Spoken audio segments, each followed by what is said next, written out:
Good morning students. आज का हमारा टॉपिक है क्रिया।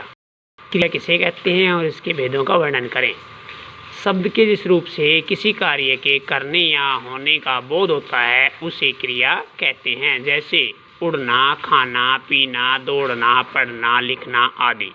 क्रिया के दो भेद हैं, सकर्मक क्रिया और अकर्मक क्रिया। सकर्मक यानी कर्म के साथ, स का मतलब साथ, कर्म माने कर्म।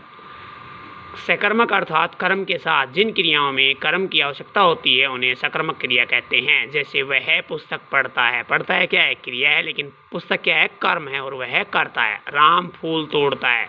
तोड़ना क्रिया है, फूल क्या है? कर्म है।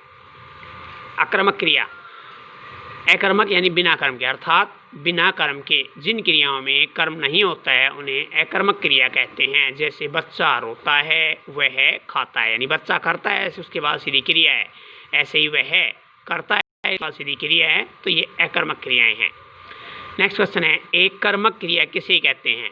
जिन क्रियाओं में केवल एक कर्म होता है उसे एक कर्मक क्रिया कहते हैं। जैसे धोबी कपड़े धोता है, तो धोबी करता है, धोता है क्या है? क्रिया है, बीच में कपड़े जो है वो कर्म है, एक ही कर्म है।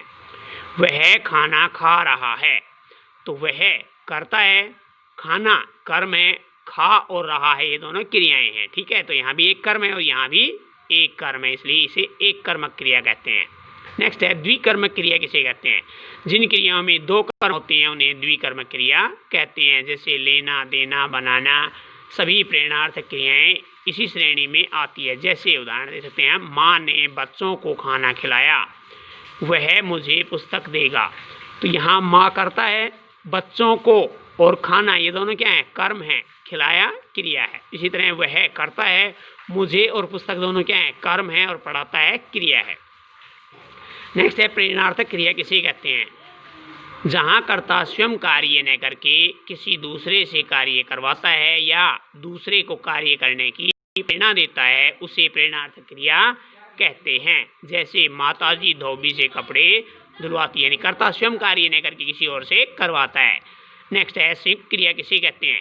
जब दो या उससे अधिक क्रियाएं मिलकर एक साथ प्रयुक्त होती हैं उन्हें संयुक्त क्रिया कहते हैं। इसमें एक मुख्य क्रिया होती है तथा शेष रंजक क्रियाएं होती है। जैसे वह दिल्ली जाकर पढ़ने लगा, तो जाना मुख्य क्रिया है, लेकिन पढ़ने लगा क्या है? रंजक क्रियाएं हैं।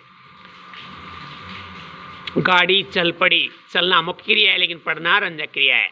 अगला है, समापिका और असमापिका क्रियाएं किसे कहते हैं? जो क्रियाएं वाक्य के अंत में प्रयुक्त होकर वाक्य को समाप्त कर देती है उन्हें समापिका क्रिया कहते हैं। यानी वाक्य के अंत में जो सेंटेंस में प्रयोग होती हैं क्रियाएं कैसी होती हैं? समापिका क्रियाएं। जबकि जो क्रियाएं वाक्य के अंत में प्रयुक्त न होकर अन्यत्र प्रयुक्त होती हैं उन्हें असमापिका क्रियाएं कहते हैं। समापिका क्रिया, जैसे मोहन फुटबॉल खेल रहा है, तो अंत में है खेल रहा है। वह शाम को दिल्ली चला गया, चला गया क्या है? समापिका क्रिया। असमापिका में पक्षी चहचहाते हुए आकाश में उड़ रहे हैं, चहचहाते हुए ये क्या है?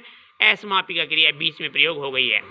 तब तो बहता हुआ समय सिलासा जम गया, तो बहता हुआ ये क्या है? क्रिया है, लेकिन ये असमापिका क्रिया है जो सेंटेंस में कहीं और प्रयोग हो रही है।